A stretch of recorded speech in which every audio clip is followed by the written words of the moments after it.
आवश्यकता नहीं, ना उसको उसमें हमें उलझने की आवश्यकता है। लेकिन ये है कि जहाँ जहाँ फ्री राशन की आवश्यकता थी, बिना भेदभाव के, बिना इस विचार के वो किस वर्ग से संबंधित है, किस धर्म से संबंधित है, जात से, इसका लाभ पहुंचाया गया है। और जो इसके लाभार्थी हैं वो इस बात को समझ रहे हैं। इसीलिए मैंने कहा कि विपक्षी जो विरोधी जो भी कहें, जिन तक इन कार्यक्रमों का, योजनाओं का लाभ पहुंचा है, वो बढ़ चढ़कर हमें वोट देंगे और उनमें से बहुत बड़ी संख्या साइलेंट वोटर्स की भी रहेगी। पुलिस ने कहा मुझे कोई आवश्यकता नहीं है कि हमारा विदेश मंत्रालय इन बातों का संज्ञान लेता। मैं समझ सकता हूँ आपकी बात कि इस समय वो चैनलों पे खबर चल रही है, तो अगर मैं इस पे कुछ वक्तव्य दूंगा तो वो भी चल पड़ेगा, तो मुझे भी अच्छा लगेगा, मेरा चेहरा दिख रहा है पर्दे पर। लेकिन उस टेम्पटेशन में मैं आने नहीं वाला, क्योंकि हमारे यहाँ सरकार में एक व्यवस्था है, एक बड़ी अनुशासनबद्ध व्यवस्था। तो हमारा विदेश मंत्रालय इन सारी बातों का संज्ञान ले रहा है और ये उन्हीं की जिम्मेवारी है। जिस तरह से देश हित में जो भी आगे का निर्णय होगा वो हमें सूचित करेंगे और हम सबको ध्यान में आ जाएगा। मंत्री जी, एक चुनाव में साइकिल बम की बात हो रही है। प्रधानमंत्री ने जब से कहा है कि आतंकियों को साइकिल पसंद है, अखिलेश यादव ने कहा कि यह साइकिल गरीबों का अपमान करना है। इस तरह के जो वक्तव्य है साइकिल बम का उपयोग करके, मैं समझता हूँ ये बात कहनी कि ये साइकिल बम कहना गरीबों का अपमान है, ये स्वयं अपने में अपमान है।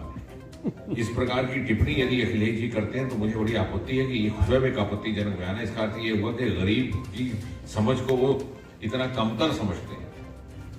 आज के भारत का आम नागरिक, चाहे वो कितना पढ़ा लिखा कि नहीं लिखा, इतनी सूझबूझ, इतनी जागरूकता रखता है, वो ये समझता है। हमने देखा दूर दराज पहाड़ों में जाकर के, हमने वो वीडियो वायरल किया, 85 वर्ष की एक महिला, मुस्लिम समुदाय की महिला, कोई खास पढ़ाई नहीं की थी, अपने गांव से बाहर नहीं निकली थी। जब उसके पास पहुंच करके हमने पूछा तुम्हें क्या लगता है, तो भाई साहब क्या बोली, मैं तो ये सोच के बैठी थी कि इस जिंदगी में, इस जीवन काल में, उर्दू में कह रही थी, जिंदगी में कभी लाटू के दर्शन नहीं हो गए। बच्चे जाते थे शहर से होकर के आते थे और सुनाया करते थे कि वहां से जगमगाती है बिजली रोशनी। हमें कभी इस बात का ना गुमान था ना कल्पना। आज मोदी जी की बदौलत ये लाटू आया।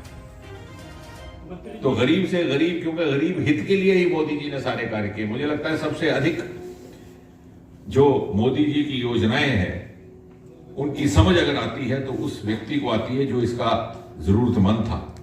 जिस घर में चूल्हा नहीं जलता था, जब वहां गैस पहुंची, उसको समझ नहीं, इतनी अमीर से ज्यादा गरीब को।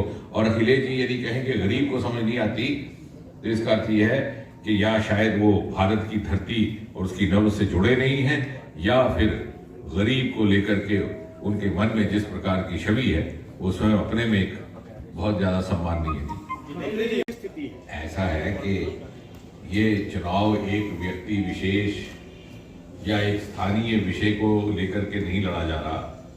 विषय बहुत बड़ा है, उसका महत्व भी बहुत बड़ा है। मंत्री जी, और जैसे भाई साहब ने कहा कि हमारे पास चुनौती ये है कि 5 वर्षों में जिस प्रकार की विपरीत परिस्थितियों से निकल करके प्रदेश आया है, क्या ये व्यवस्था जारी रहे या फिर से हमें उसी में धकेलना है अपने आप को।